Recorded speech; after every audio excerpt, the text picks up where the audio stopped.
Are you going to stick with Alisson Becker, or do you think there's a good argument to bring in Gwivian Kelleher?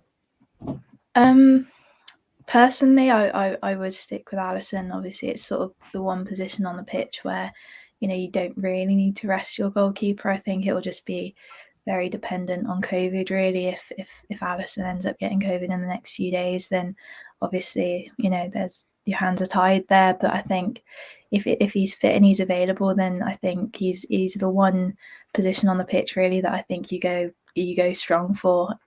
Ultimately, it's the knockout stages now. It's not like it's was the latter stage of the competition. Sorry, so it's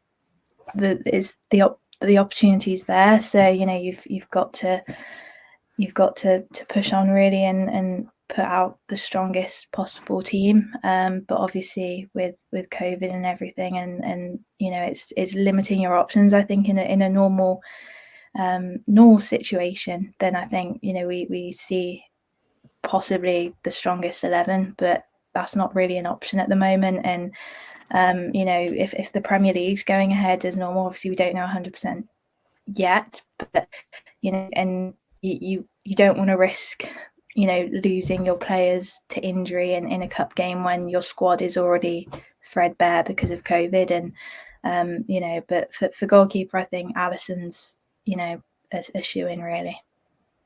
Yeah, it's an interesting one, isn't it, in goal, Mark? You can tell us your choice in a second, but you might as well talk us through your back four as well. Obviously, we know Andy Robertson won't be there, so Tsimikas will be. And I'm going to go Gomez and Konate at centre-back and Nico Williams at right-back. Is that the same for you or any changes across there?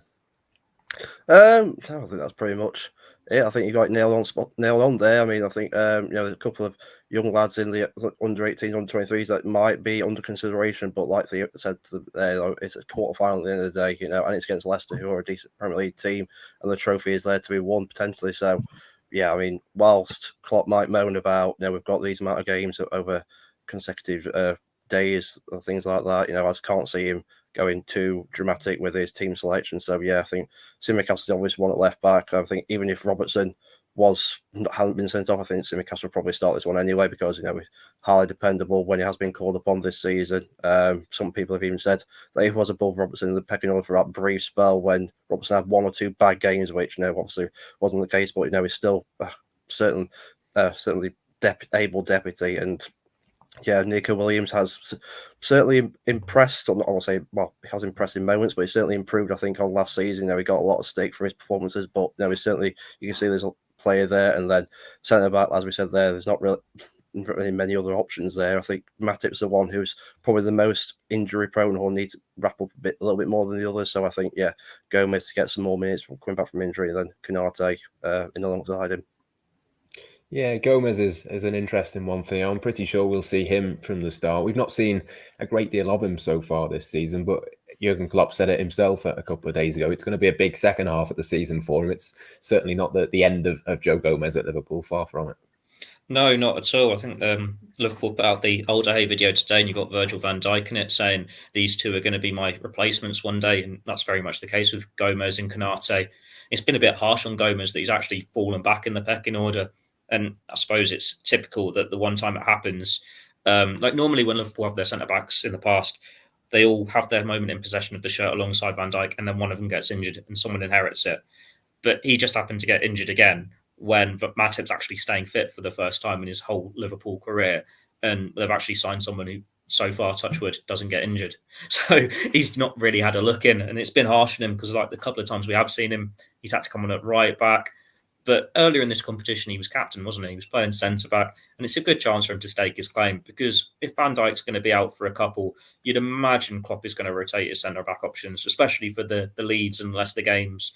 Not this Leicester game, the next one, the 26th and the 28th, those back-to-back ones. Like, you can't see Joel Matip playing both of them, can you? The lad's made out of paper. He's not going to stand those two games in such a short space of time. So you are going to need Joe Gomez coming up. And he's been such a good player for Liverpool, and he's just been unfortunate with injuries. Like, we know how much Van Dijk loves him. Like, whenever they've done their little bromance videos together, he rates him. He says he's like his best centre-back partner he's had. Now, you might say a bit different at the moment because Matip's the one in possession, But yeah, Joey Gomez has got a big future at Liverpool, and it seems quite strange that he's still so young, because he must have only been 17 or 18 when they signed him in the first place, and we're talking 5-6 years ago now. But yeah, he should have a big future at the club. You don't want them to see them let him go. You just want him to be able to get the opportunities, to be able to stake his claim. And this one where he will start, he's probably the most obvious choice in this back four, because he's back from injury. There's a few positions in this team where you go, well, you wouldn't normally start them, but they're back from injury, they go in. And as Mark said, well, you're not playing Matip in this one, because he's one of the two, him and Konate, you want to protect. And then the rest of the back four, it depends on how the team lines up. Like, you could easily, I want this player in midfield, so they go there, but I want this player in sack, and then you push someone further forward. So it basically depends on what role is Oxlade-Chamberlain playing, what role is James Milner playing, and what role is Nico Williams playing. Because they could go in a number of positions in this team, and that will determine the rest of it. So I'm just being really long-winded here. But basically, the thinking of this is because of the fixture congestion, and because Robertson's out until the 2nd, you don't want to risk Tsimikas getting injured. So there's always that possibility that you put an Owen Beck in there, or you put James Milner in at full-back, or you put Connor Bradley in at right-back, and you have Nico Williams further forward. So sorry to our video editors watching this. I've just made your job to choose this team very impossible when you do your little video. So I'll be safe and just go Nico, Konate, Gomez, Tsimikas. But there is so much more going on here, because it depends where we put everyone else when we go through the rest of the team. That was a very long-winded way of saying, yes, I agree with you and Mark, Matt. That's what I do. Do you want to talk us through your midfield?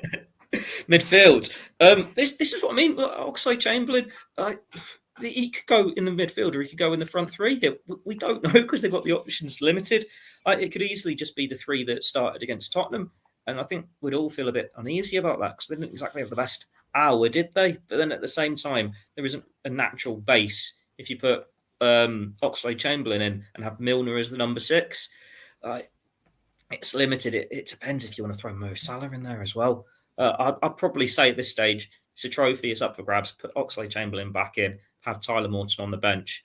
I think you can make 5 subs in this. Is that still a thing for the League Cup? It might be. I'll find out. You can find out. Well, I'll be long-winded again. But yeah, Naby Keita back from injury. He had his first start at the weekend. It wasn't the best spell for him, but we know he's a player that needs a few games to find his rhythm. And there's just so many lack of options. Like, you're going to assume Fabinho's not going to be back. Thiago's not going to be back. Best case, Henderson might be, because it's just a sniffle or whatever he has had for his illness that isn't COVID related.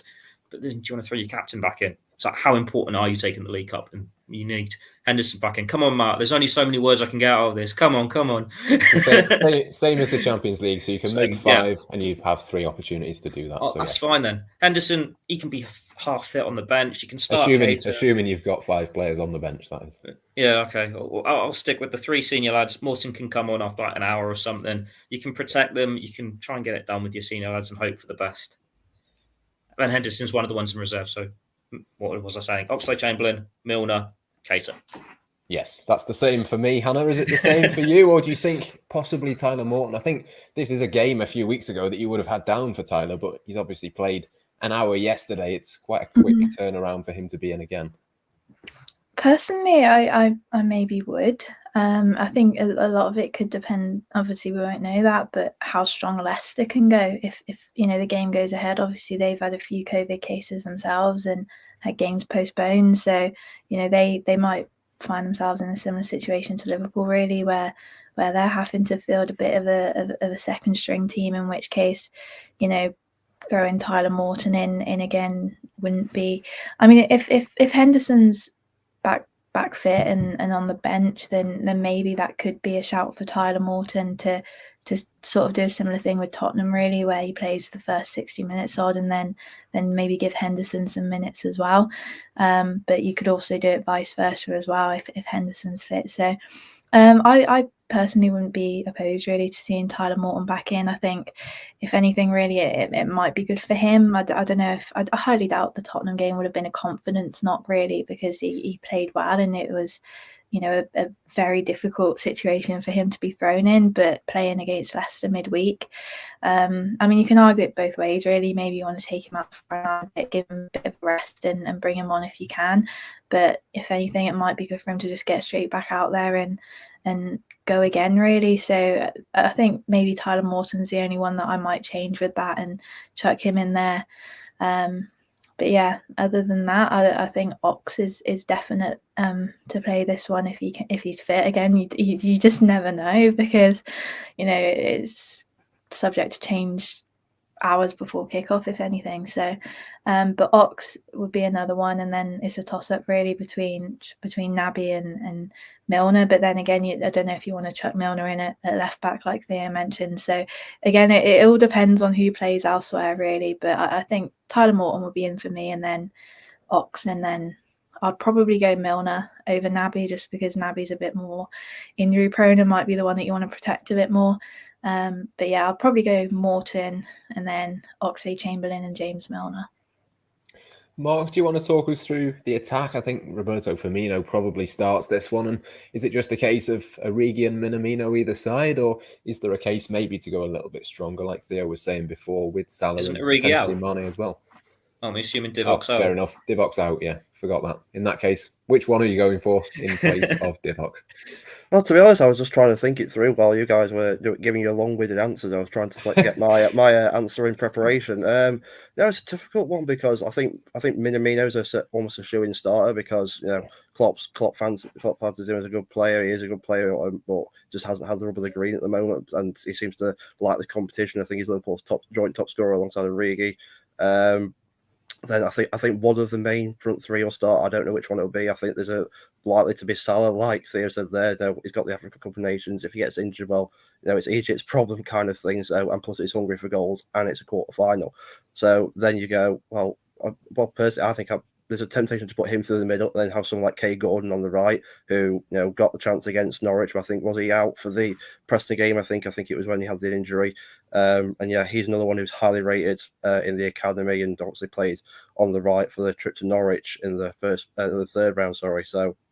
Like I say, you just never know. And like Theo said earlier, we could have Oxlade-Chamberlain on the left wing rather than midfield. I think I personally would have the midfield that Hannah picked, Morton, Oxlade-Chamberlain and Milner. I think that's got a bit more sturdiness to it, whilst having that attacking threat as well, what you get from Ox. But yeah, the front three is just a complete mystery, because, like you say, we could pick a trio, and then one or two of them or all of them come down with COVID over the next 24, 48 hours. So it is really just a complete lottery. But if it was me, I'd go with maybe one of the regular three, i.e. Salah, Jota, or Mane, or maybe even Firmino, and then try and put some of the fringe players in, whilst maybe giving Kay Gordon a go. There's another young lad who we've not mentioned in midfield is Elijah Dixon-Bonner, who has been in training with the first team a lot over the last couple of months. He could be an option, like a wild card option in midfield. Maybe not start the game, but I certainly think he'll be on the bench. He's not one that we've seen a lot of in Liverpool shirt. Certainly for the first team, obviously in the academy games he has, but certainly not for the first team. But yeah, I certainly think it'll be a mixed bag in terms of first team regulars and a few academy players in there as well. Yeah, it's a really hard one to predict, isn't it? It's even harder to predict what the scoreline will be, but I am going to ask you I've each got a four. front three trio, a theory. Oh, go on. Let's do another 5 minutes on your front three. Right, it's not going to be a long 5 minutes. The League Cup, Jurgen Klopp does love a half-time substitution. He has done it before with, Fabinho do a half, Van Dijk will do a half, or I think he did it against Preston where Matip did a half, was it? And then Nat Phillips came on for the second half. Now, it is plausible that you could see Nico Williams in the front three. It's plausible you could see Kay Gordon or Oxlade-Chamberlain. But Firmino down the middle, Minamino on the left or Minamino on the right. Salah does 45 minutes, Mane does 45 minutes. Everyone's happy. You're protecting them. You've got enough of a strong team out there to get the job done, score a couple of goals against Leicester. You're protecting them for the league games. Yeah, job done. See, that wasn't 5 minutes, was it? Should have listened to me, Matt. Job done. Match prediction then. Just have that for the video, guys, then. Hey, have that one. Job done. Job done, yeah. Job done, Theo, with the scoreline? If it's another COVID-ridden team and it's all horrible, let's go penalties. But let's feel confident with Salah and Mane doing the job in half each, and it will be 2-0. I'm going to go 2-0 as well. Mark, I'll come to you next. Score prediction? I'm being very pessimistic here. We're not going to keep a clean sheet, so I'm going to go 3-2. Oh, that would be an exciting game. Hannah? It's a league cup. We've had 5-4s and 4-3s true, and we had a 5-5. five. No, so don't rule anything out. Yeah, I'm on Mark, really. I struggle to see us keeping a clean sheet. So I'll go very tight 2-1 to Liverpool there. Yeah, wins all round. So again, it's a really hard one to predict, but hopefully Liverpool do get through and they can add another couple of games to their January fixture schedule. But that just about brings us. Whatever will be, will be. We're on our way to Wembley. Exactly. Thank you very much for that, Theo. Just extending the podcast a little bit more there. But that just about brings us to the end. There is obviously the Premier League meeting that is taking place as we record, of course. We'll give you all of the details on that later on this evening as and when we get them. But for now, my thanks go to Theo Squires, Mark Wakefield and Hannah Pinnock for joining me, and for you at home for watching and for listening. Until next time, it's goodbye for now.